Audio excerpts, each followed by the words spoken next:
I thought at the time, like, I feel like life taught me that you're going to find out who your real friends are through hardship versus fun times. And so whenever I wasn't going to school anymore, there was only three that really stuck around and were so sweet. And so I think where I had the shock was that like at the time I was like, oh, I have like 15 core friends, and to know that only three of them actually stayed there was really, it sucked really bad. But it was also really beautiful because those are still friends that I hang out with still.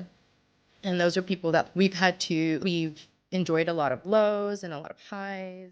Welcome to another episode of More Than Just a Story. Today we have a very special guest that she's going to come and talk to us about her cancer journey at a very small age. Welcome, Andrea Meza.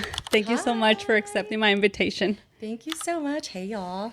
So just tell us a little bit about yourself, where you grew up. Yeah. So, okay, you guys are gonna have to bear with me a little bit because I actually like moved a lot whenever I was younger.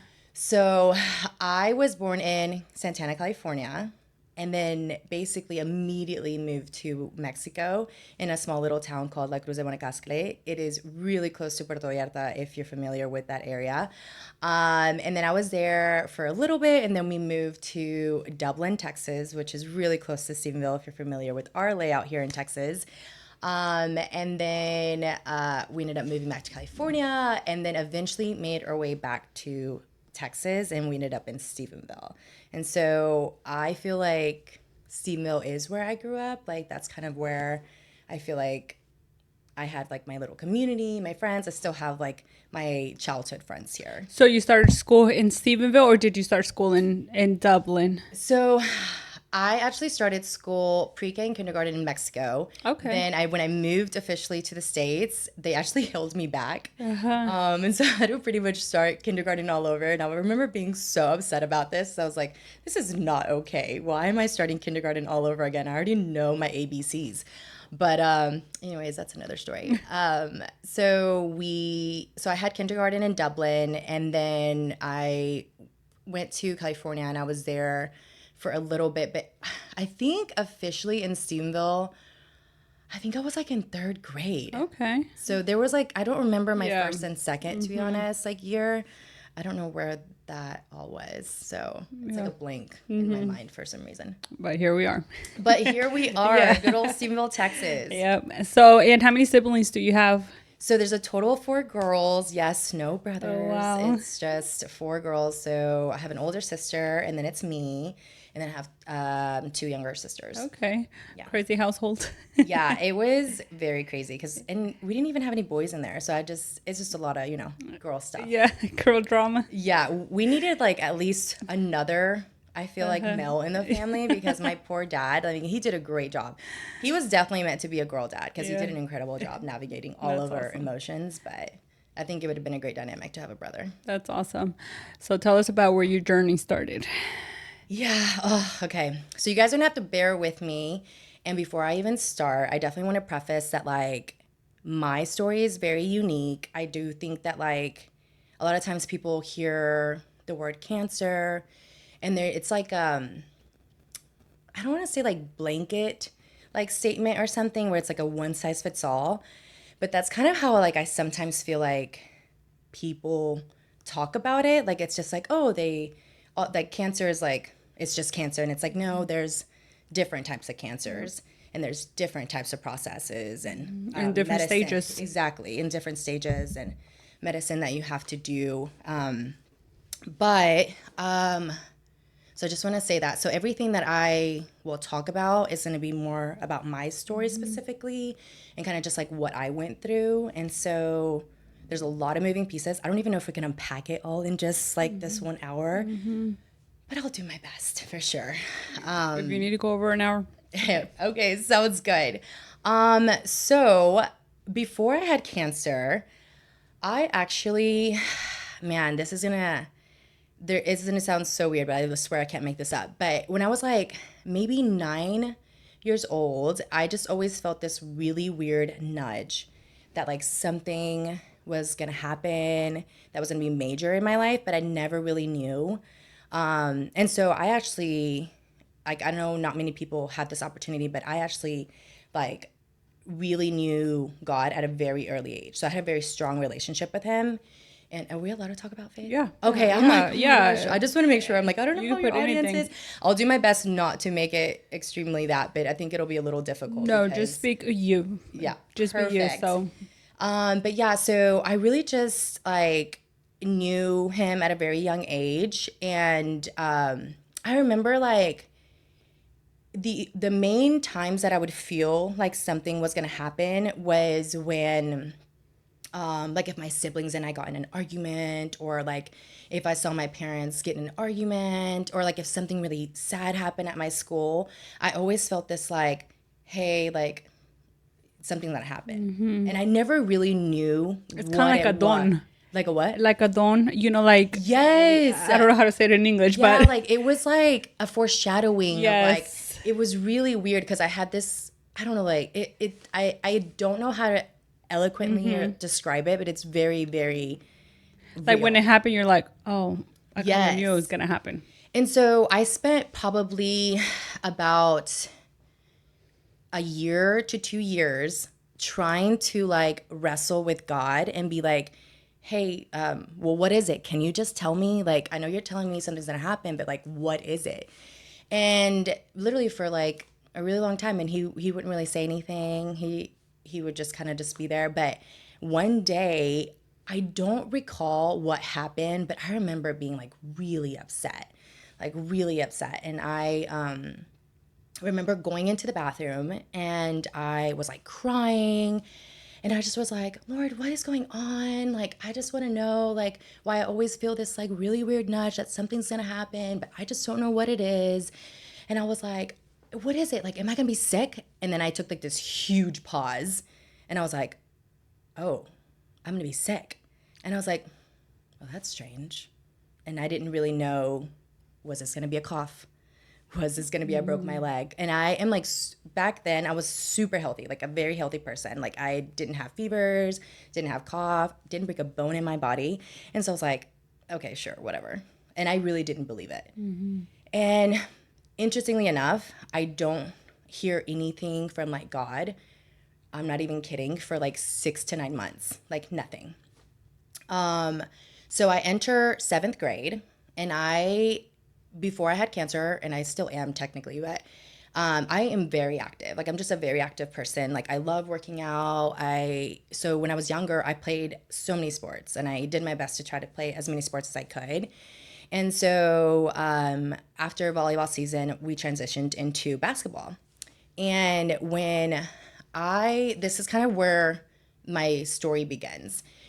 So it was just like a random just basketball game that I was in, and we were playing against Brownwood. I do remember that. It was like back in the day, that was like our rivalry Big team. Is it competition, still yeah. a rivalry team? I think so. I'm not sure. I mean, I've been out of school You're for like, a while, "Girl, so we've been out for Yes. like over a decade. We don't even know." But back in the day when we were young, that was our rival, and I will never forget it. But I was playing against them, and I go up to shoot a layup. And in the middle of the air, another girl, I guess, was like trying to knock down the ball. And she landed on my knee. Well, when she landed on my knee, that is when that specific cell burst and created an abnormal cell growth. So at that time, did you feel pain? What did you feel in that moment? So in that specific moment, it was immediately numb, could not feel my leg at all. Oh, okay. And I knew something like big had happened. Yeah. And I thought, oh, I broke my leg. Oh, I dislocated it. But my leg looked normal. So I was like, oh, this is weird. But I remember I couldn't get off the court. So they had to like pick me up, and I was like kind of just like had my arms around my friends, and then they like took me to sit down. And I just remember like I could not feel my leg, and it was weird because it didn't look broken, didn't look dislocated. So I didn't know how to communicate or like say like, hey, like I literally can't feel my leg. So I started to feel sensation back like 10 minutes later, and I was like, okay, I'm good. But I ended up not playing the rest of the game, and I was just like, okay, it's fine. My my life goes on. Everything is great. I go and transition into track, and I start off track season doing incredible. Like I was getting first, second place. Like I was doing great. Excuse me. And then as time went on, I realized like I was starting to have like this really weird pain. You didn't have any bruising after that game? Any No, bruising in and the knee? Nothing? that is what has always been like a huge like disconnect, because there wasn't a bruise. Like when it immediately happened, I didn't even bruise the next day. Like it was like back to normalcy the next day. I wasn't sore, nothing. Okay. And so I always was like, what happened? So again, fast forwarding, I'm in track season, and mid track season, I'm like, dang, it is getting really hard to run, like really hard. And I, again, didn't really understand why. And I would always wear sweats. So I really didn't ever look at my legs. I was always just like wearing sweats. And I remember one specific day, I was in the girls' locker room, and a girl was putting on her shoes and accidentally like flicked her track shoes onto my knee. And it felt, I mean, she barely touched me, but it felt like it was a hammer. And I was like, I yelled at her. I was in so much pain. I was like, why would you do that? She's like, I didn't do anything. Like, and like obviously hindsight, now I know she really didn't do anything. But at the time I was like, what is wrong with her? I mean, I was so mean. Like, I hope she forgives me, but I just didn't know. So I like pulled down my pants, and like I said, I wasn't really paying attention to my leg, but I noticed that there was like a small little bump, and I was like, that's weird. And I went on about my day. I literally thought it was just a bruise. I thought maybe it was like, how do you say it, like a chipote in English? A bruise, I think. Guess like a Yeah, bruise. yeah. I don't know, but it's like Like a little like bump. a little bump. Yeah. I don't know how to explain it, but it's like, We're on the same page, girl. yeah, I'm like, dang. So for our audience, it was a little bump. Yeah, it's just, I hate whenever I'm like thinking in Spanish or English, because that's the only way I know. When people ask me, they're like, how do you know what what language you're thinking in? And I'm like, when I can't come up with the right word in that language. So anyways, y'all just experienced that moment with me. So I kind of just went on about my day, go on another month. I don't tell my parents. I don't tell my coaches. I was like, I am pushing through this because. And the pain was still constant. Like it was the same pain that you were feeling. Yes. So I had this, and the pain wasn't like excruciating. It was only excruciating when something would hit it. Okay. So it was like bearable for me to walk, for me to run, for me to lift weights. It just was when something would hit it, it would hurt. Okay. Like really, really bad. And then I remember one day, like I went to bed, and I don't know if I had PJs on or what, but I somehow kind of like moved my hands over that specific area. And at that point, I realized it was a lot larger. Like at this point, you could tell it was probably the size of an orange, just right under. Oh, wow. And so I was like, okay, this is weird. And then I touched it, and it was hot. Like that tumor, because obviously it was a tumor. That tumor was very hot. Like you would have thought it was like had a fever type thing. It was very warm. And it felt really hard, kind of a little bumpy, and some areas were like squishy. And so the next day I went to my coach, and I told her, I was like, hey, I think I broke my leg, or maybe dislocated it, or something had to have happened with like my shin, because like, look at this. And I show her, and she's like, oh, this is crazy. So she sends me immediately to the trainer. And the trainer was like, oh yeah, you probably need x-rays because you had to have broken something, and it's just like not healing right. And so I was like, oh, okay. Well, that same day, I actually had to go to one of my friend's house, and I will never forget this day because I never wear shorts. Like even before I had cancer, like I never wore shorts, and that day I happened to wear shorts. And you hadn't told your mom nothing I hadn't told yet. my parents Your parents anything. anything. I had been hiding everything under wraps. I mean, I was scared. Yeah, I really yeah. didn't. I didn't know how to, because okay, like if you're Latino, you're gonna know what I mean by this. But you're sometimes, especially if you're first generation American, you're scared to tell them like I fell and I broke Because this. they're gonna be like, "Well, what were you doing?" Exactly. Like they're not Yeah, like, it's always your fault. yeah, it's always our fault. So I just, naturally did think, I was like, oh my gosh, I caused this, blah blah blah. Yeah. And um, so I am walking in, and the guy, her brother, was sitting on the couch, just like laying down diagonally, and just looks at me and looks at my leg, and he's like, "Have you gotten that checked out?" And I was like, no, but I'm going to like a physical therapy or a trainer. And he was like, dude, that looks like a tumor. And I was like, huh? And he's like, that looks like maybe cancer or something.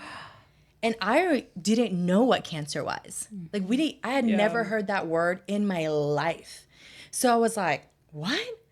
And I was like, okay. I was like, well, I'll look into it. Like I didn't think anything. I was chill, like just chilling. And And then back in the days, it's not like you could Google anything, or you know what I mean. actually, get this. So if you grew up in our generation, you know of dial-up. Yes. Internet, it was great. It only took like 10 minutes to get onto Google. Yep. But Google did exist back then. But I remember, again, I was in 7th grade, and we would have this like 30-minute break. And I remember that same week that he told me that, I was like, well, I need to know what this is before I like talk to my parents about this. Like, what if it is this? And I would literally sit in the library, wait for the little horrible noise that it makes when you do dial up. It's horrible. Don't recommend you Googling that either. That noise was awful. But I remember just like sitting there waiting patiently. And every time Google would pop up, I'd write all of my symptoms, and it would just show cancer, cancer, cancer, cancer, cancer. And I'd be like, what the heck? And then the sad part is, don't ever Google your symptoms, because all it says is you're gonna die. It's been saying that since I was 12 years old. I can tell you that. But literally that's what it would say, is like death, or like what would happen, you would die, and like we would say like kind of like a few things that you would have to go through. And so I would try to look at it, and literally every time I would try to look for a cure, I guess, so to speak, it would just say like, oh, you got to take chemo or radiation or like have surgery or things like that. And I was like, dang, this is huge. And I didn't know how to bring it up. And so I didn't want to bring it up. I was like, I can't tell my parents this. It's fine. I'll just randomly die. Like I was completely okay. Like my mindset was like, I'll just die. Like it's going to be okay. I don't have to tell them. And, one day, my dad happened to see me putting on my sweats above my shorts, and he was like, what's wrong with your leg? And I was like, I was like, I don't know. I think I might have dislocated it. And he's like, okay, well, and he was so sweet. He was like, let's just go get it like checked out and everything. And I was like, yeah, actually, like my coach and my trainer told me to talk to you about that. So yeah, maybe we should. And so we go to, the clinic here, and as they're not like a big city, so they don't have as many resources. And so all they could really do was provide a scan. And so they did an x-ray, and the minute they came back with the x-rays, the doctor came in, and keep in mind, I already knew I had cancer. Like I knew immediately. You had already made up your mind. I was like, this is cancer for sure based off of what I just Googled. But you didn't tell your parents that you had Googled the symptoms or anything like that. No. Yeah. So they thought that I had just gotten hurt being an athlete, like doing something.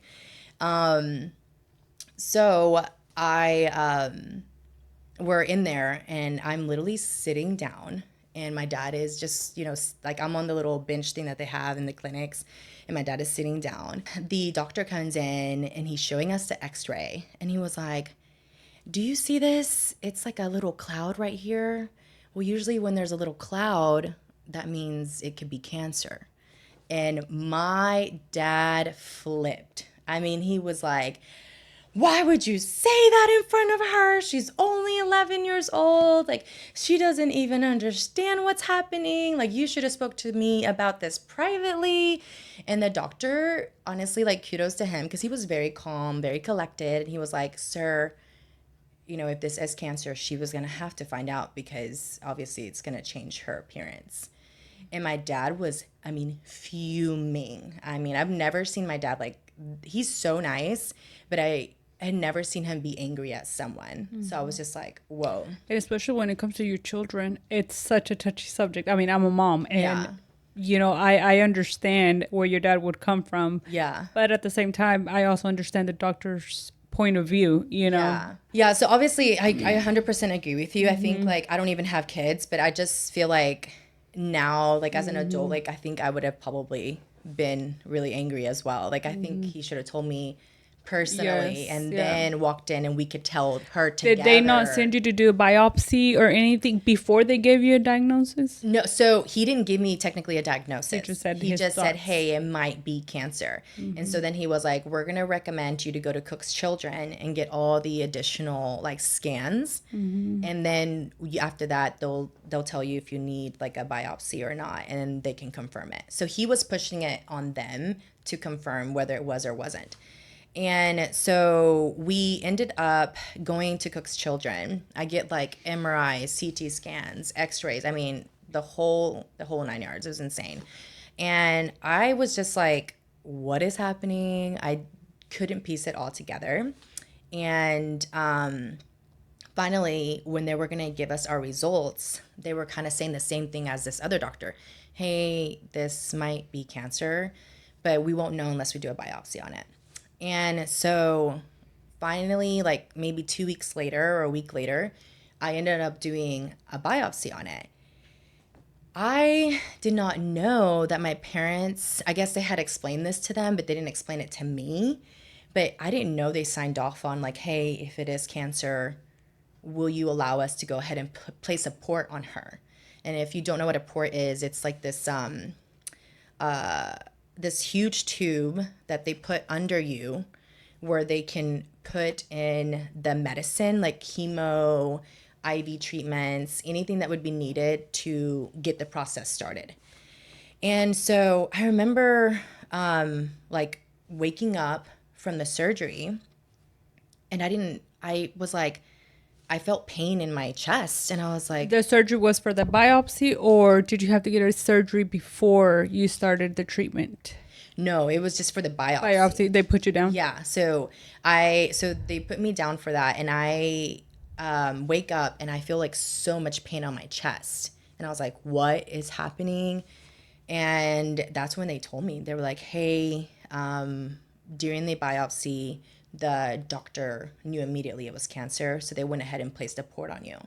And so the port started from here, and it went like right under my chest. So my scar actually is like right under here, but I don't have anything here. I just have like a small little dot that's like you can barely see. But yeah, so I was like, okay, and I just remember being like, what? Like, because no one explained what was What gonna was going happen. through your mind? Were you scared at any moment? At any moment through the whole process? I mean, keep in mind you were pretty young.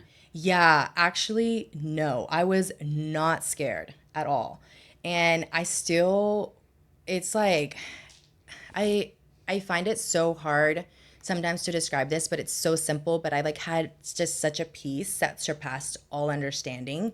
And I really think it's because like again, when I was younger, I think like God was already equipping me and telling me like, hey, get ready. You're gonna go through something pretty wild.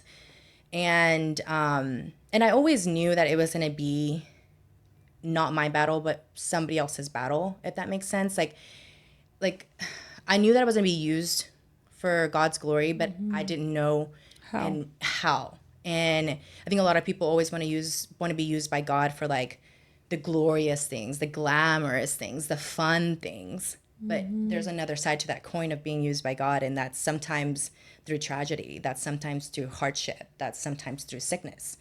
And so that's what I got dealt with. And so I knew that it was going to be for other people to learn from me. I knew that it was going to be something that I was going to be able to help people with. I knew that it was going to allow people to really just see God's like hand in my life. And I knew that it was going to allow my parents to have a stronger faith in God.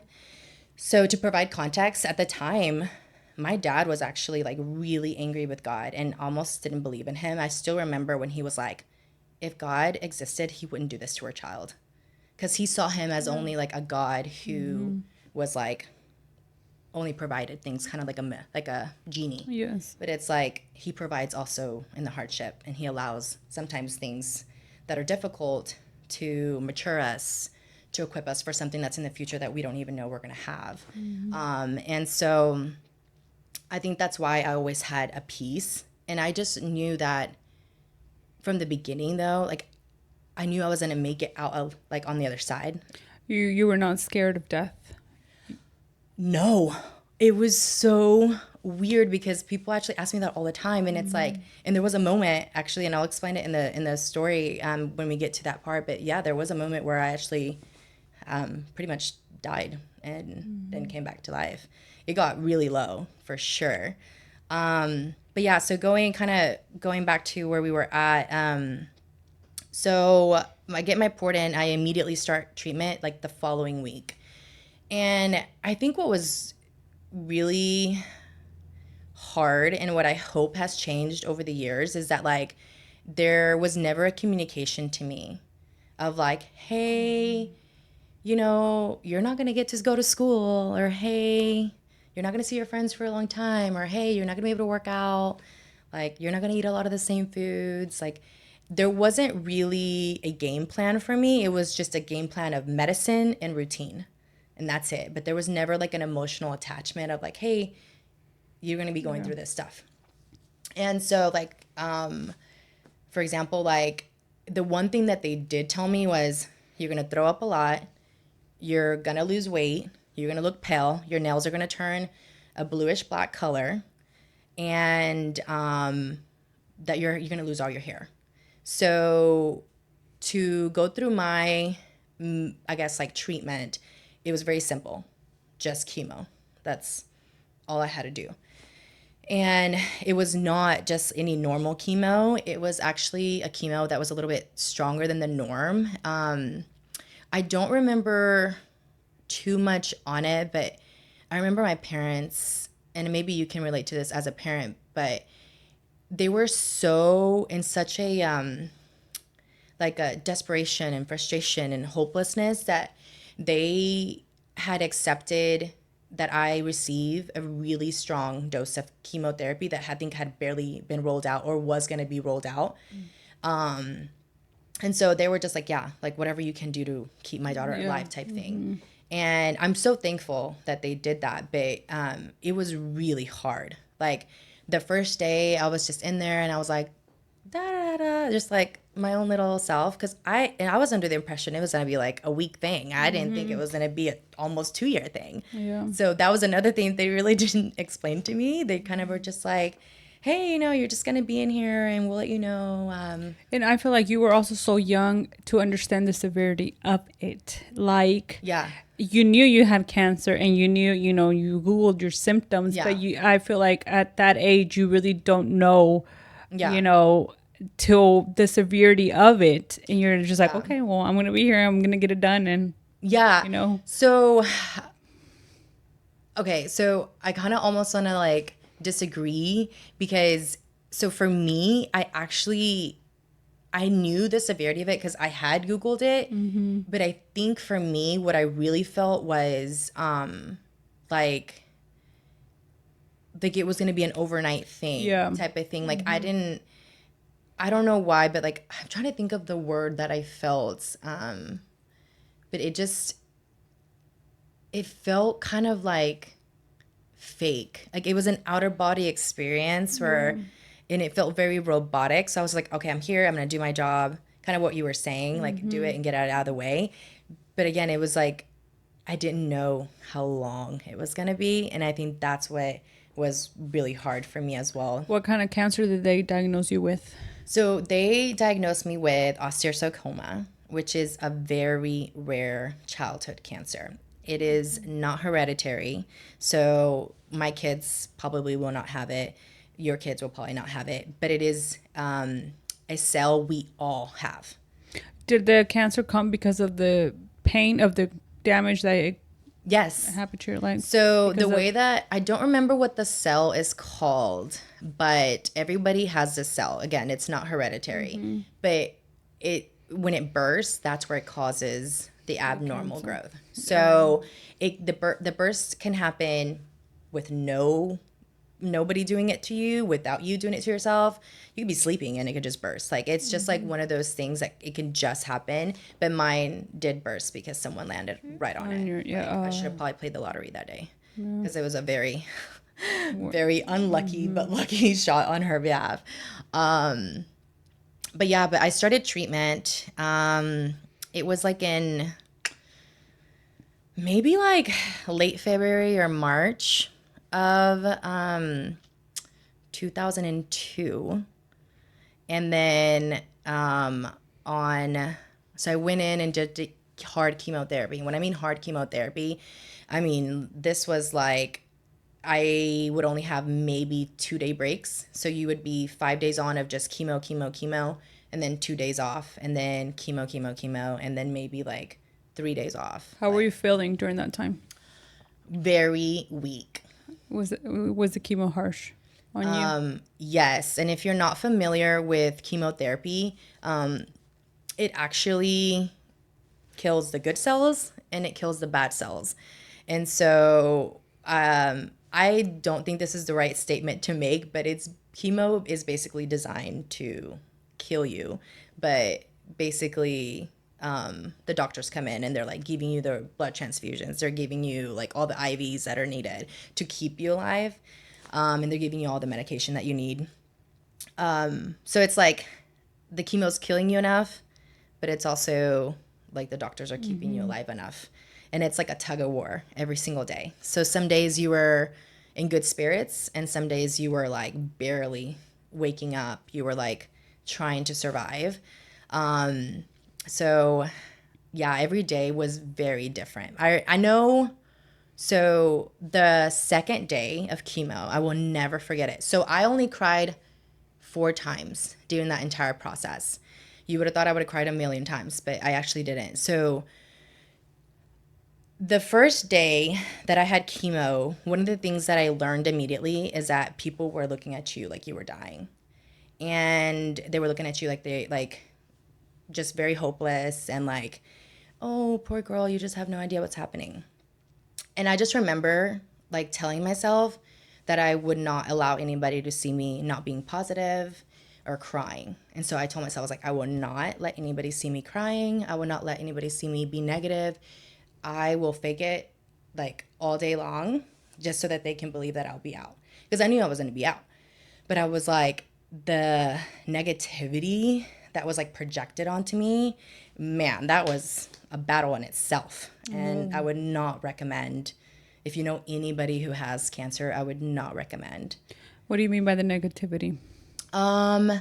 So you would just like you've had parents who they mean well, and I know that their heart posture wasn't to be rude, but they'd be like, oh my gosh, I'm praying for you, and I just want you to know like you're gonna be okay, and like it was like the focus was so much on like that it was so severe. And it's like what I would recommend is like if you know anybody who has cancer, go in there and selfishly don't make it about them. Be like, hey, I'm glad you're doing good. Hey, I came here and I wanted to play some games with you. Or hey, I got to give you the tea on what happened. Like make it about yourself, because that's all we see every single day is all the like people projecting maybe what their thoughts are going to be of your future. And I think I just don't do it. It's hard, I bet. Like at this moment, did you tell your friends or your school, because you said you didn't have a chance to go back to school that much?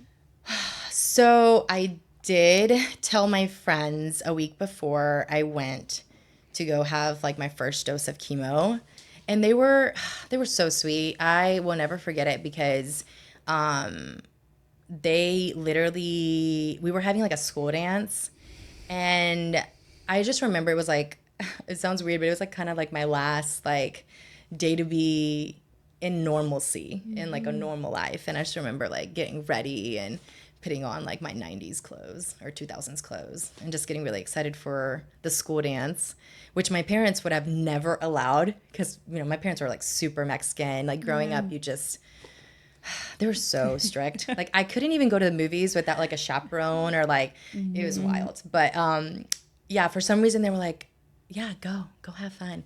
And I think it's just because I knew that after that it was just gonna be, constant battle war and like zone out there. So, but yeah, they were also nice, very accommodating. But they were actually like received it really well. Like truly, they were so nice about it. I think though the weird thing is that like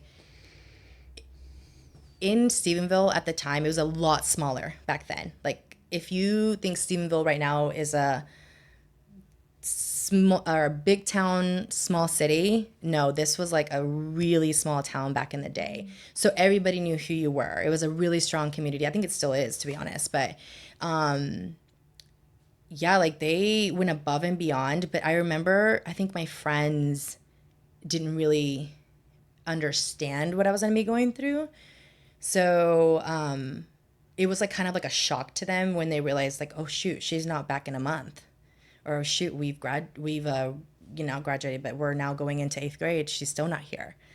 And so you realize who your friends are, like in something that severe in your life, and that is a tough pill to swallow.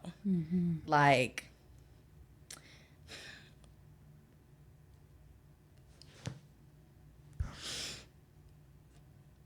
sorry.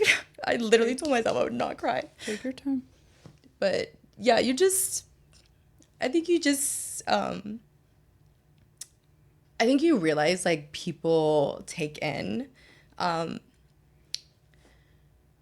what you're going through differently. And that's like another conversation in itself, I feel like. But I mean, I thought at that time, like, I feel like life taught me, like, that you're going to find out who your real friends are through hardship versus like fun times. And basically, whenever I wasn't going to school anymore, there was only 3 that really like stuck around and were so sweet. And so I think where I had the shock was that like at the time I was like, oh, I have like 15 core friends, and like to know that like only 3 of them actually stayed there was really, I mean, it sucked like really bad. But it was also like really beautiful because those are still friends that I hang out with still. And those are people that like we've enjoyed a lot of lows and a lot of highs. And 7th grade is such a hard grade. No, truly. 7th and 8th grade, I imagine, because you're transitioning from like elementary to, middle school and then to high school. It is. And I always tell people that I'm like, I don't know how I did it, because truly like, oh, thanks. Yeah, I don't know how I did it, to be honest, because it is like you're literally a preteen, and most people get to enjoy that stage of like having an awkward like transition of like you're having braces, or you're trying to figure out what's the right weight, or how to do your hair, how to do your makeup, how to fit in. And it's like, yeah, so just knowing that I had my own battle and it had nothing to do with appearance was just, I mean, actually, I guess technically it did, because I lost a lot of weight whenever I literally went in at 110 pounds and dropped to 72 pounds just from chemo because of how much I was like. So how many rounds of chemo did you do? I don't even know, but it was something absurd. It was a lot. Yeah. A lot. Because I mean, I was there for almost 2 years. Yeah. So they slow you down when they realize that when they start to see that you don't have cancer anymore. So what were they telling you? Was the cancer shrinking? Did you have to go into surgery? Or what was the process after you started the chemo? Yeah. So after I started chemo, literally, we did chemo from like late February until late July, and it was working like immediately. Like my first round, they were like, hey, the tumor is shrinking. And so the goal was to shrink it as much as we can, because on August, I had to make a decision to have surgery. And the decision was actually really, I mean, it was completely opposite things. It's either I amputated my leg or I kept my leg. There was never like So the cancer had already spread through the whole leg. It just didn't stay in the knee, or so the cancer was right below the knee. Okay. So like literally right below the knee. oh, okay. But when we got to come July, when we were starting to talk about like, hey, what do you want to do? I remember I was an inquisitive girl. Like, I mean, and my parents didn't know a lot of English. Like, they know a little bit better now, but at the time I had to translate everything. So, That was a lot on your plate. a lot. Imagine having to go through your, sickness, and then still having to help your parents understand what you're going through. Literally, it catapulted me into maturity whether I wanted to or not. It was hard, for sure. But yeah, I remember I was asking them a lot of questions. Like, I was like, okay, if I keep my leg, what does my afterlife look like? And they'd be like, oh, okay, well, two things can happen. We could either accidentally paralyze it, or you might struggle to go back into running, or you might live normal. And I was like, well, that's a lot of ifs. And then I was like, okay, well, what if I amputate it? And they're like, well, you're going to be cancer free almost immediately, and we can just do like maybe 9 months of chemo, maybe a little bit less, maybe a little bit more, and then you'd go about your life, because the possibility of it coming back is like 0.0001%. And I was like, okay. And I was like, wow, that sounds a really good idea. And my parents were like, absolutely not. And I was like, no, yeah, like that sounds like a great idea. And You were never scared of having your leg amputated? no, At that moment, you were never like, no. have you lost your hair by this point? So by this point, I actually had lost my hair actually, and that was really hard. It was very sad. So let me just give you all a little bit. I'll go back to the surgery stuff in a minute, but before I had cancer, I hated my hair. When I tell you, it was like very thin, fragile, very frizzy, and when they told me that I was going to lose it, I was like, no, absolutely not. I was like, my hair is going to hold on. You'll see. And I was holding on to hair I didn't even like. And I remember I would wake up randomly and there'd be like just blobs of hair, whether it was on my pillow or on my shirt or on the ground. And I didn't think anything of it. I was like, oh, this is just a little bit. This is just a little bit. But then it started to get really thin, and you could almost see like balding. And I still held on, even though people were like, just shave it. It's okay. Just shave it. And I was like, no, it's going to grow back. It's going to be fine. And one day, I just decided to take a bath. And I'm not supposed to take baths, but I decided I wanted to take a bath. You were not supposed to take bath. Why? Because the pore that's in here technically has a little opening, and if bacteria goes in, it can cause like staph infection or just infections in general. So you're technically supposed to be like, you're supposed to shower, like we're talking 5-10 minutes max. Okay. And I just remember begging my mom that day. I was like, Mom, I really want to take a shower, and a bath, and she's like, okay, fine. And I fill up the tub, and I like get my shampoo. Sorry. And I'm like, doing what you normally do in the bathroom. I'm just like rubbing my hair, and just like chunks were like coming out. Like it was just bad. And before I knew it, the whole tub was like full of hair, just like floating everywhere. And I just touched my head, and I was like, dang, I'm bald, like bald. And at this time, it had been like maybe 20 minutes. And so my mom like knocks on the door, and I'm like sobbing. And that's actually was the first day that it hit me that I had cancer. It sounds weird, but you would have thought like after throwing up every day, after having fevers and going back and forth to the what's it called, the hospital, that it would have already hit me after day one, but it didn't. I was so numb and so robotic to the treatments that I didn't like ever feel like, oh, like I have cancer. And then so that was the first day that reality slapped me in the face, basically.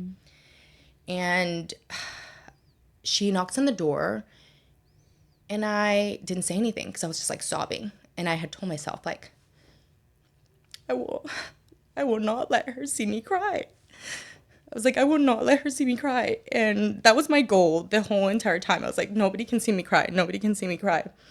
And so I am literally just there.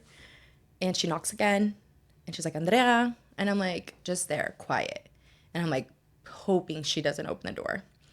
And so then she knocks a third time. And this time, she is not happy. And she's like, boom, boom, boom. She's like, Andrea, I told you. And then she stays quiet, like opens the curtain, like abruptly opens it. And she just sees me. And obviously she sees like the hair floating and I'm like bald. And she's like, oh, don't worry. She's like, it's going to be fine, baby.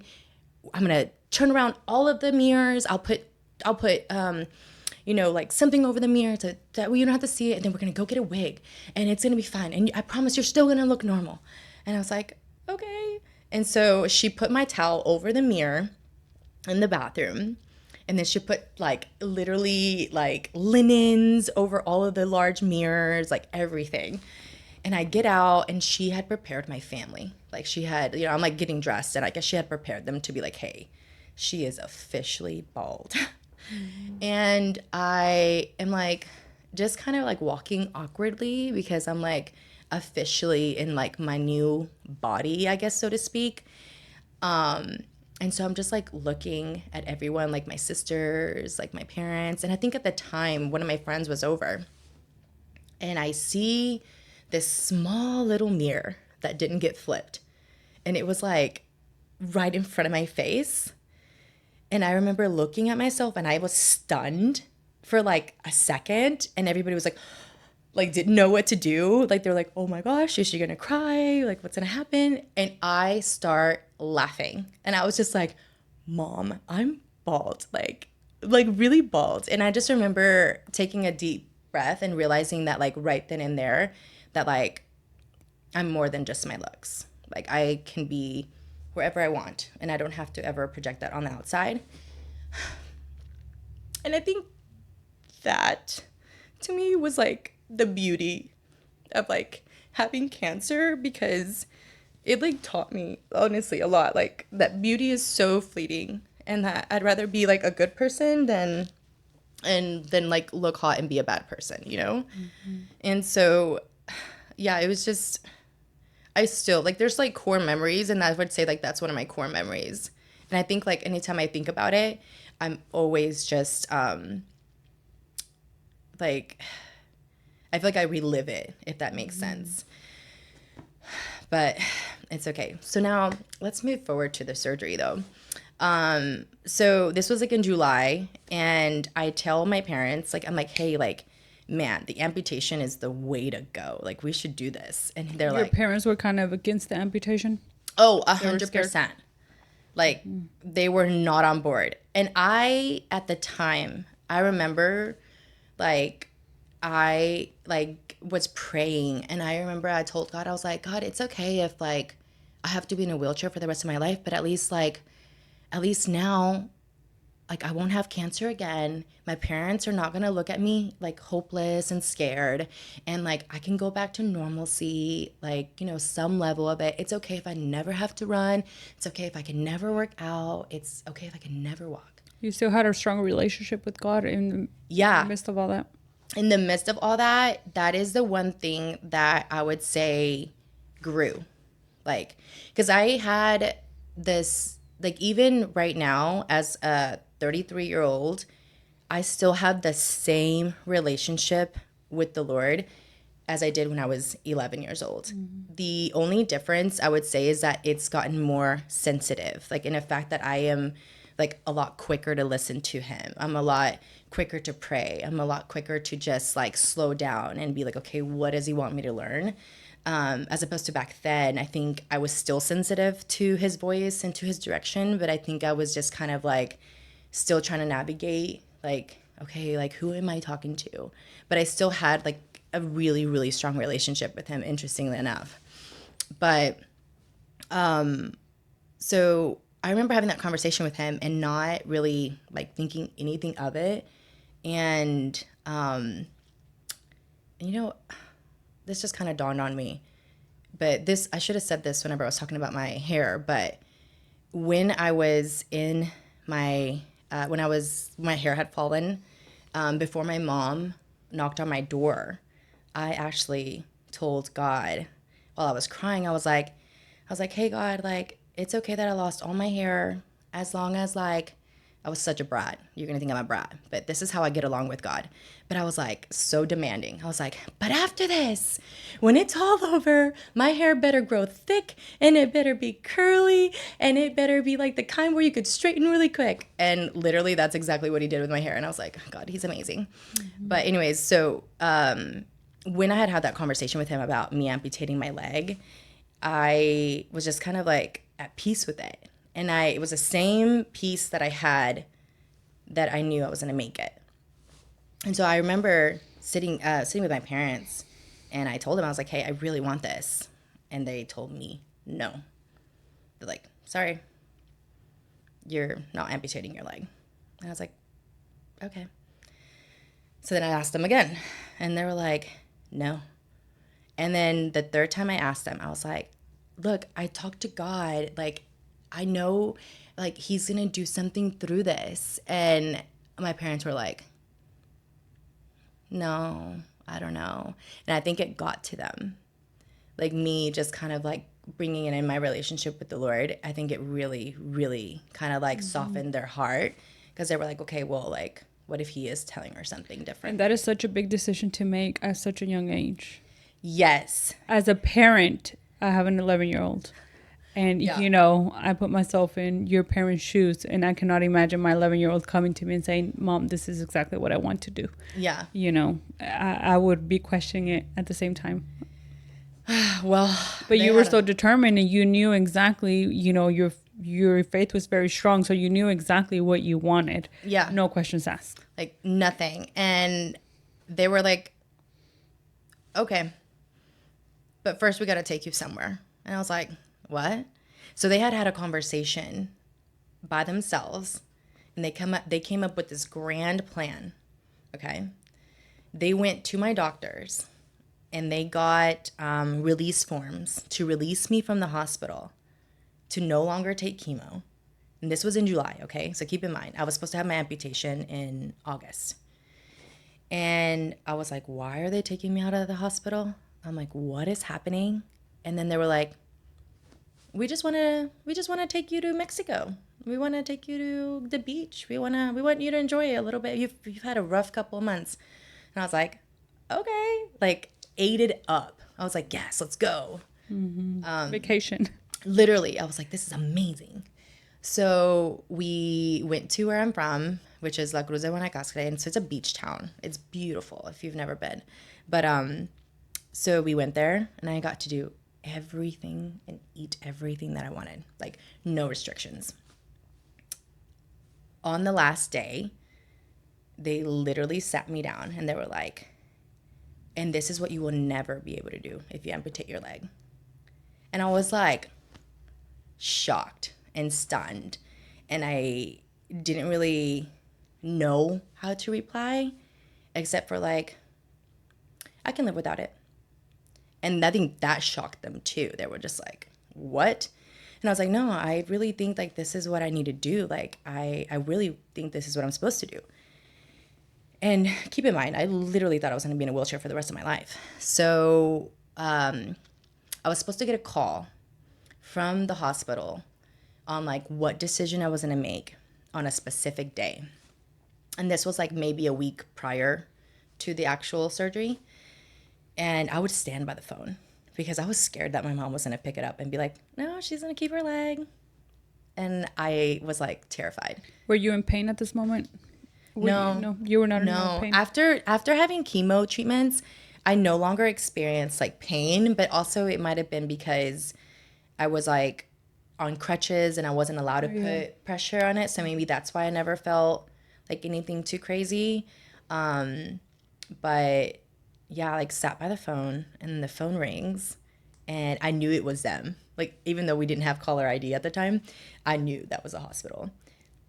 And like I rush and my mom was like cooking at the time and she knows like I'm like next to the phone and she's like, she like surrendered. She was like, okay. She's like, tell them the surgery that you want. And I was like, yes. Okay, cool. So I get on the phone and they asked me to put it on speaker because obviously my mom has to like approve it too. And I was like, yeah, we've decided to go with the amputation. And they're like, okay, great. Put me in. That was it. It was like a 2-minute conversation.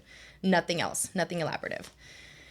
So then I was like, whatever. And I end up going through with it on August 6th of 2002. And I wake up from the surgery and it was, I mean, it was a very out of body experience because I went in obviously with the leg and then came out with like half of my leg missing.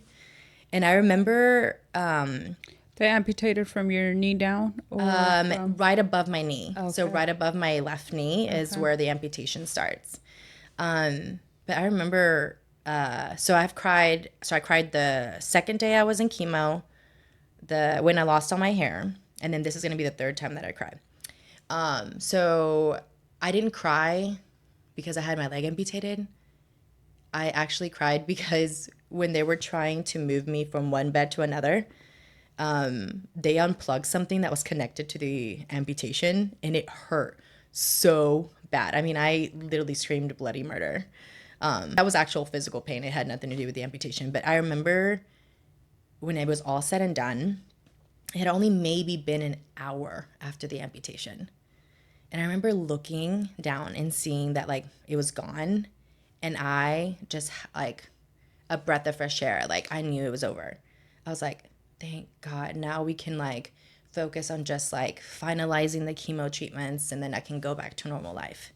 Well, that same day they made me get on crutches and I was like, what? Aren't I supposed to be like laying down and recovering? No, they like make you get up immediately and like start moving on crutches.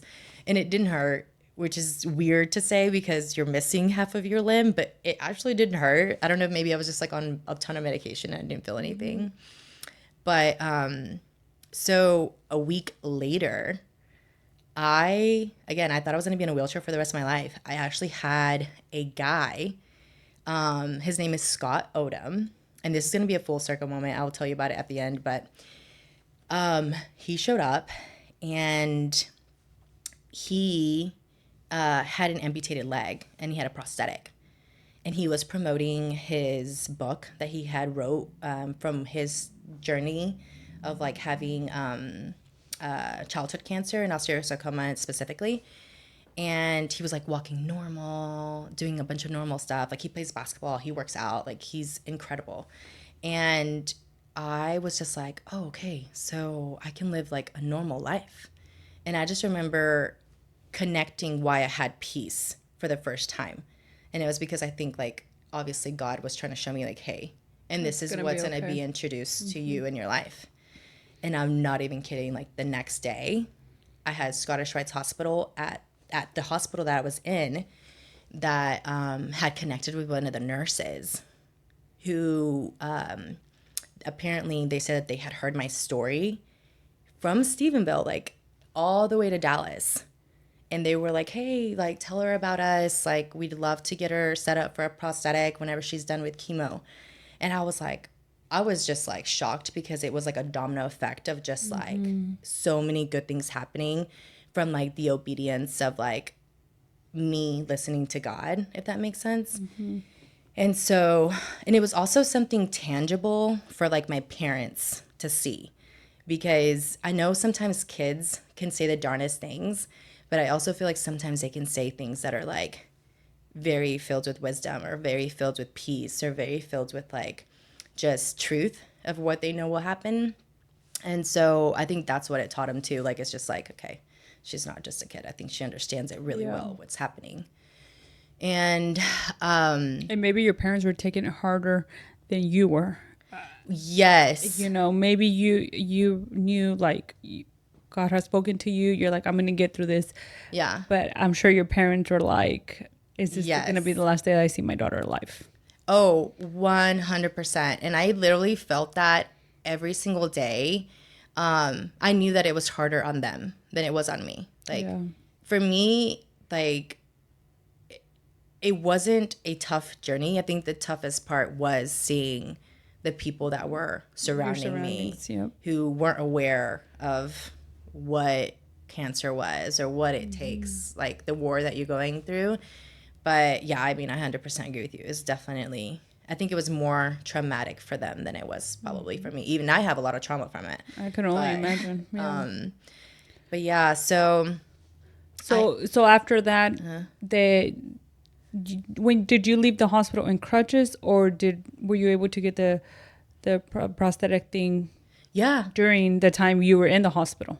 So I didn't get my prosthetic when I was actually having chemo. So I actually did live a true, I guess, like amputated life for like 6 to 8 months. I am horrible at like balancing, and I think it's because of that, because I went from like I was always in a wheelchair. I wasn't really on crutches, to be honest. And I think it was just because chemo makes you really like weak. And so when you're on crutches, you're doing a lot more force. And so they would always say like, hey, we need you to be in a wheelchair. Did you have to go back to school? I did after I was done. Okay. So that was a really crazy transition, to be honest, to go into school after pretty much fighting for your life, if that makes sense. Yeah. Like reintroducing yourself to the world is... In crutches? So I actually wasn't on crutches still. I wasn't allowed to... It's not that I wasn't allowed. It's just that they wouldn't recommend it because I was so new to the amputated world of like if you fall on your stump, your leg could break or like little things like that. So I was in a wheelchair for like a really... How was that? How was going back to school? You were in 8th grade at this time already? Yes. So everybody was finishing 8th grade. So I went in the end of 8th grade. Like we're talking like maybe April or May, like 2 months before 8th grade. How was that? How was going back to school? It was really interesting because I went in with the wheelchair and then they saw me like a month later come in with a prosthetic leg. And so you got different dynamics. So you got the people that wasn't sure if I had my leg amputated because at the time I was always cold. So I always had a blanket on. So no one really ever saw like the true amputation. And then obviously when people started seeing me walking, they were just like, what does she have? Because a lot of people didn't know what prosthetics were back in the day. Yeah. Like no one knew. So it was like there was this huge disconnect. So if you are still wondering if I got an amputation, yes, I did. I got an amputation. Because it was always like whispers of like, did she not? Because I know I look pretty normal. So I think like people were always like, did she not? But was your hair already growing back at that time? no. It took a little long. So I was still wearing like a wig. And then, but once summer hit, I couldn't wear the wig anymore because my hair was growing and it was just so hot. I mean, so hot. But yeah, the transition there was just so many dynamics. So there was the people that like knew everything from the start and they were there for me and they were kind of just, you know, in the background. And then there was the people that like pretty much disowned me. And then all of a sudden tried to be back in my life. So like those friends that like I thought were my friends, then they're now coming back and I'm like, I don't want you to be my friend. So it was like a really emotional time. And then there was the people that would like make fun of you or like point out things or ask too many questions that I still didn't know the answers to. So yeah, it was hard. I bet. I mean, I wasn't fighting, you know, acne or like weird things happening, but Teenage stuff, really. Yeah, I wasn't really fighting harder things, honestly. Yeah, it was a struggle bus for sure, but I'd like to think I made it look easy. I don't know. I'll have to ask people. I'd love to know what they think, but I mean, I definitely tried to make it look easy and tried to. I had really thick skin. I think I was just like really numb to everything that I kind of was just like, okay, just one more day, I got to get by. But yeah, I think a lot of people don't. I think it's not talked about. Like I've been in panels before, and people don't really talk about as much like life after cancer. Yeah. Like even dating was like a whole different ballgame. Like I remember we got into high school and people were just like wanting to date and party and all the things, and I was like, whoa, I'm still barely in remission. So like the last thing I wanted to do was date guys. So you got your prosthetic during the summer of eighth grade? Once you got out of eighth grade, you were still in a wheelchair, and then that summer. No, so I ended up getting my prosthetic at the very end of eighth grade. So I think like the last month, like in May, I think is whenever I had my prosthetic. So they saw me come in a wheelchair and they saw me leave walking. If that makes sense. Which is pretty amazing, honestly. Yeah. So, I mean, yeah, it was different. How was Hopefully that? they felt, what? How was that? Learning to walk? Really, really easy. And I don't want to say this because I hate making that statement because I know that's not everyone's journey. Because a lot of people who get amputations, it happens through like a car accident, or maybe it's through like a really bad disease where it was maybe eating the flesh or something. But like because I chose my amputation, they were able to map out where like specific nerves and muscle groups were. It was a clean cut. So like, for example, a lot of people who have amputations experience phantom pain. I've never once experienced that. I don't even know what it's like. Okay. And sometimes I don't know, like it's just, I understand that like I'm pretty blessed in that regard because I know that's not everyone's experience. I know there's some people that like have been trying to walk on a prosthetic for a really long time and it's hard. Or they've had to have reconstructive surgery on their limb because the first round wasn't enough and now it's hurting when they're walking on their prosthetic. So once you got into high school, was it kind of back to normal, or how was your life after you were kind of done? It wasn't normal, I would say, because when you get into remission, you actually have stages of remission before you can go into what you would say normalcy, like a true normalcy. So when they tell you, okay, you're officially cancer free, you still actually have to go for the first 3 years, you have to go once every 3 months to get MRI scans, blood work, and make sure you're still in the clear. So you're kind of reliving that trauma of like your first time of learning that you had cancer. So every time you were going, you almost had like anxiety of like, okay, did it come back? Did it not? So the older you were getting, because now we're talking you're in high school, were you experiencing more fear every time you went back? Like, were you like, you know, because when you got it at first, I recall you saying you were very positive. You were like, I'm going to get out of this. But the older you get, was it more like, am I going to get it again? No, yeah. That's a really great question. I had nervousness, but it was never like a fear. I think what I always did though was like suppress a lot of my real emotions. So to kind of like backtrack a little bit, when I was going through chemo, I was extremely positive that the doctors actually thought it was a coping mechanism, which probably was, but for depression.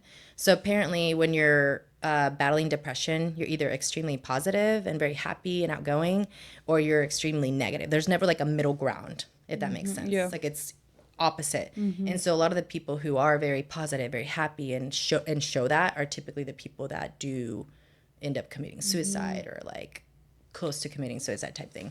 And so they were like, man, she's definitely has a depression. And I'm like, no, I'm not. I'm chilling. And I really was. Like I can genuinely say I was fine. And so I remember they would try to like sneak in counselors to try to talk to me, or like what's it called? Like psychiatrists, I think is what they're called. And I would like spot it, and I'd be like, no, hey, I'm good. I'm fine. And correct me if I'm wrong, but in the Hispanic culture, counseling Back in the days, it was like, oh, you're going to counseling because you're crazy. Exactly. You Or know, you're being dramatic, yes, or you're yes. like, you want attention. It's not like, I feel like mental health was not spoken enough to where you're like, Enough. okay, I do need to speak to somebody, you know? Yes. Yeah. So exactly what you said. It was like fawned upon. I mean, Yeah. it was just like, what are you doing talking to somebody who's helping you through like your mental health or whatever?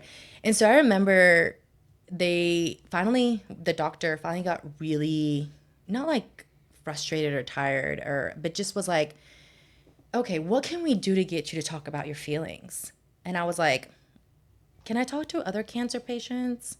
Like, I would love that. And then, so they created this activity where on Thursdays, every Thursday at Cook's Children, we would have like sponsors for like pizza or like Chicken Express or like all these little restaurants. And they would come in, and then it would just be all the cancer patients and their families in there just having like mingling and talking. And that was like my way of like, okay, let me talk to cancer patients. And I would do it all the time, almost too much, that they were like, dang, she needs to go and speak publicly and like talk about this. And so that's actually how I started doing speaking engagements, was because I would talk to cancer patients and they were like, oh, I wonder if she could provide insights for the parents. So then I would go and like go to different camps throughout the US and talk to either, patients that were about to go through chemo to like give them insight, or parents that had children that were going through it so they could have insight on how to like better raise, or like not raise, but like be there for their kids.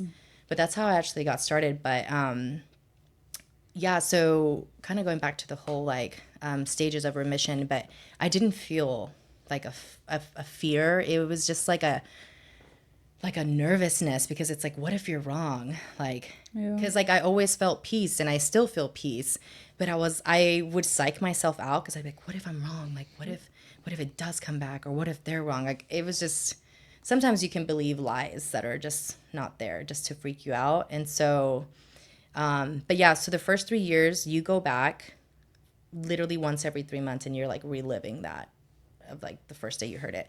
And then after 3 years, you go once every 6 months. And then after 5 years, you go once a year. And then after 10 years, you're finally considered normal.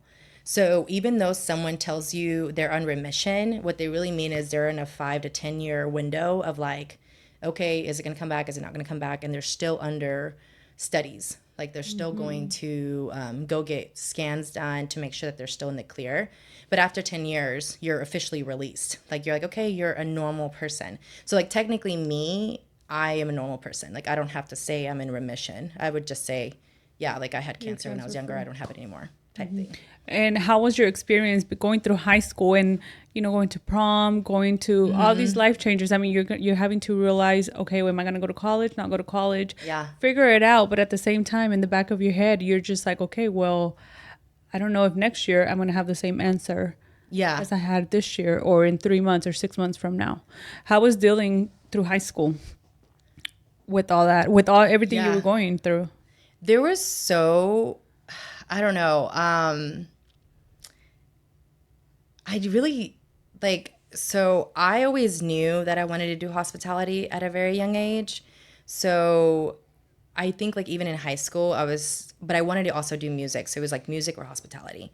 And I think that was like my biggest confusion, my like thing that I was confused on, is like I didn't know what I wanted to do for college.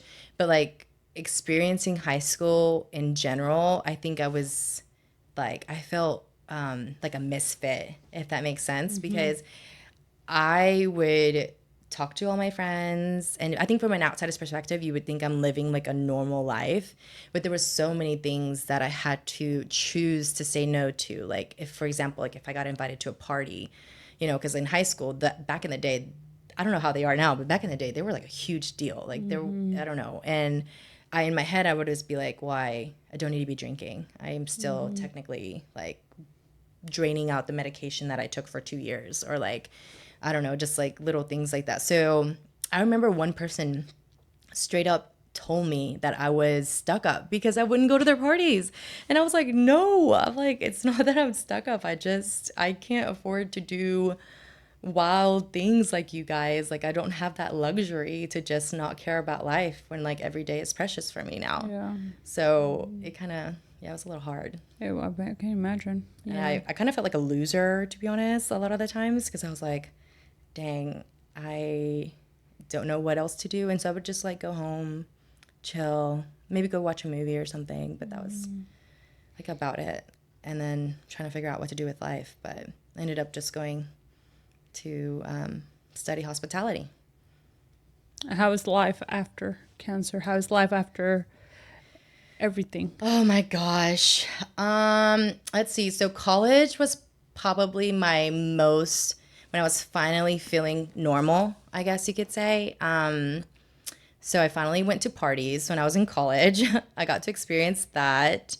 But I wasn't like a wild child. Like I really can't remember. Like I could probably count on my hands how many times I really got crazy. But it was pretty normal. I don't really think I did anything that wasn't normal. Like, I mean, I did the normal things. Like to classes every day. How's life as an adult? I remember you saying that it affected your dating life. Yeah. So my dating life is so, I don't even know how to put it or describe it, but it's like, so you have guys that, well, let me backtrack a little bit.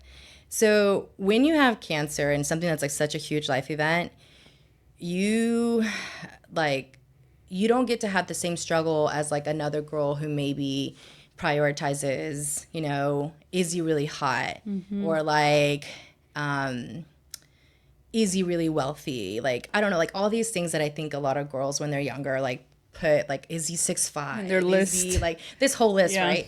But it's like when you go through that, you really do realize that like beauty is fleeting and you want someone who is going to have that character that is going to be like your ride or die immediately. And so I think for me, what's hard when I'm dating, it actually has nothing to do with my disability. I am thankful for that, like grateful for the amount of like men that I have had in my past pursue me and try to pursue me.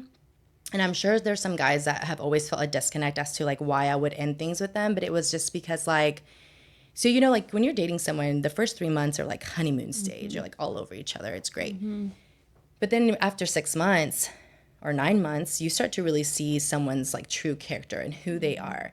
And so as someone who went through something that dramatic, I just didn't have the luxury of time of to be like, oh, you know what? Like, I'm going to just wait and see if he's a good guy. Like, no, I had to like learn that I had to discern like within that 3 months window or that 6 months window. And so there was like times where I would literally be dating someone for like 3 or 6 months. And if like something happened with me, I would vocalize it. And if there was ever something that made me feel like, okay, they wouldn't be someone who would be beside me if something went down, that's when I would typically end things. And so I'm not saying that there isn't grace. Obviously, no one's perfect and everybody reacts differently. But I think for me, it's just like when I am dating, I am not a surface level girl. Like I'm not out here asking It's you. more intimate. It's a more lot more personal. intimate, a lot more quicker. So I'm not out here asking you what's your favorite color, what do you love to do. I'm out here asking you like, okay, what has God been teaching you lately? Or like, hey, tell me about a story in your childhood that has equipped you to be a better man right now. Like I will ask these questions that most men are like, what? Yeah. We're only on date 5. And I'm like, well, I need to know these things. Time is And precious. yeah. And like I don't even mind if they grill me either. Like I'm like, tell me, like what do you want to know? Like whatever. But and then of course I've had guys that are like, I will never date a girl that has a disability. And those, I don't know, I'm so thankful that I don't take it to heart. And I think it's because I have had really like good men that have like been like, oh, I adore the shit out of you. So that was my next question, which is kind of personal. Yeah. You don't have to answer if you don't Yeah. have to. But have you ever felt insecure? Yeah. Having your prosthetic. My prosthetic and stuff. Yeah. Of course. Yeah. I think like I'm really positive and I know that I'm really outgoing and I think that I can like, I don't know, do a good job at like being normal and looking normal. But yeah, I think like naturally, I think there's going to be moments of insecurity because there's always going to be someone prettier than you. And that will never be normal. And so I think having to take that equation out has really helped me of like being in a full acceptance of like, girl, you're never going to be normal. Like I can't just grow a leg. You know what I mean? Like, it's like, I'm literally just here. And it's either you take me in as I am, the way that I am right now, or you can keep moving. And so, but there's been times where I've like dated a guy and like, if I felt like I didn't feel safe or something around him, I think that's usually what causes an insecurity, because it has a lot to do with like who they are as well. Because if they're not providing the space for you to feel like normal, because I mean, at the end of the day, I am normal. I just have this disability, but I just feel like if they don't provide that space, it's hard for me to not walk on eggshells, you know? So yeah, definitely I've had moments of insecurity for sure. And then I've had other moments where I'm like, I'm chilling. Yeah. Like, Not worth my time. yeah. Like, it's fine. But I mean, and it goes like both ways though. Like, I've had like, I would say like in high school this happened once, and in college this happened once, where I think because I do act so normal and I do look so normal, I've had girls be insecure about me. And that in itself, I just find just shocking, because I mean, we don't even need to be comparing ourselves. Like, we all have our insecurities. You can be the most beautiful girl in the world, and you're still going to have one thing And that you're everybody like. shines where their own light. Exactly. And so I have had like, I think it was like two girls, like one in high school and one in college, that painted me out to be like, why would you date her? And I actually had a mom, actually, now that we're on this topic, I will never forget this. We were at my mom's house, like at my parents' house. And I don't even remember who this lady was. I can't picture her, but I remember her. Like, I can't describe her because I don't remember who it was or what her name was. But I remember we were in the kitchen, and I don't know if I was texting a guy or a guy had called me, and I talked to him for a little bit, and the lady was like, "Oh, who was that?" And I said the guy's name, and she was like, "Oh, wow. So guys still like you even after your amputation?" And I remember being like smiling and being so robotic, like, doesn't phase me type thing. And I was like, yeah, I was like, interestingly enough, there's so many men that like me and find me attractive, and I don't understand, but yeah. And she's like, wow, she's like, that's great, girl. But yeah, just, be careful, because it's not always like that. And I'm like, I was so like, and I remember going to my room. I didn't cry or anything, but I was just like, dang, I hope I am never that woman at her age, because I was like that, and hurt people. So I'm sure she's. Yeah. It's her problem, not mine. Yeah, I was like, I'm sure it was like her insecurity being projected onto mine, which a lot of people do, but. And my mom handled it really well too, because obviously she was there to hear it, and she was like, oh yeah, she's like, this girl has boys left and right. And I don't know about that, but I remember my mom just painting out that picture, and I was like, thanks. Yeah. What would you tell as an adult, what would you tell the young Andrea? Oh, that's a hard question. I was hoping I was done crying. I would probably tell her that I am really proud of the decisions that she has made. And I would tell her that she has done so many things for God's kingdom and has really pointed people to God through her story and through her testimony. And I'd probably give her a hug. So I actually, interestingly enough, journaled a lot when I was younger. And I also wrote a lot of stuff in my Facebook. And Facebook's so great about telling you what you did 10 years ago. So it's like, sometimes younger Andrea's little comments will post up, and I'm like, dang, like, you are full of wisdom, girl. Like, I don't know. So sometimes I just sit back and I'm like, okay, she did a great job. Yeah. But it breaks my heart for her, though, for sure. Because it wasn't easy. You overcame a lot of things that some kids at that young age would Yeah. would not overcome. What do you tell a young person that is going through what you went through Yeah. at the same age? Well, I typically don't cry, to be honest. Like, a lot of like the speaking engagements that I do, and a lot of the like panels that I do, I'm typically a lot more like, and like numb, if that makes sense. Like, I try to make myself not be as vulnerable. Like, I definitely wanted to show a more vulnerable side of me this time, but um, I always like what I always tell a lot of the like people that are going through it or about to go through it, and it's just that like have a really great like community and have a good relationship with God, because like if it wasn't for the community that was Steamville, like I would have never, I don't think I would have made it. Like I don't think that my parents would have made it emotionally either, because I remember when it all happened, I was on the newspaper. I was on the radio here that was locally. I had two banks open up an account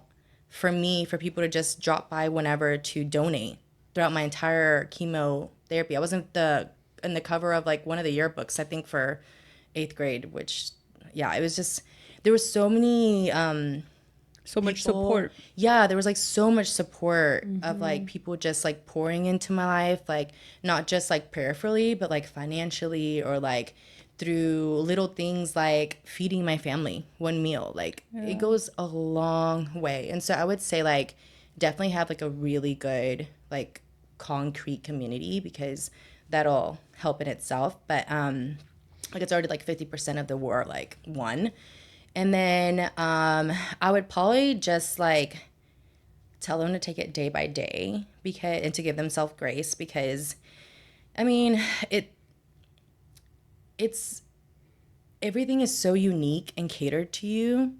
It's like I can't go and tell you, oh, and on this day you're gonna have this. Like it's like you're gonna have your own journey, and you're gonna have your own like difficulties within that specific time frame. Like I literally freaking died for a second, and that was horrific. Like I still remember that, and it was wild to think about. And I still have like, well, you can't see now, but like my nails still have the black stuff from how low it got. It doesn't go away, unfortunately. So I always stare at my hands. I get my nails done a lot too, so I won't stare at that. But yeah, so I'd probably just tell them to just take it day by day, and if they have to fake it till they make it, they can. So that's what I did. Which is amazing. Yeah. Anything else you want to add before closing? No, I think I've cried enough. No, yeah. Well, I appreciate you coming and taking the time to speak about your journey. It's going to be very motivating for other, audience watching this that are probably going through that, especially for the Hispanic community. I feel like in the Hispanic community, a lot of people hold their emotions like you did, know, but for years. yes, but now, mental health is real, and there is a lot of help out there for counseling and stuff, and to take advantage of the resources that we have now that we probably didn't have back then. So I appreciate you taking the time. Thank you So much. Yes, ma'am. And don't forget to subscribe to our channel and turn on your notifications. Thank you for watching another episode of More Than Just a Story.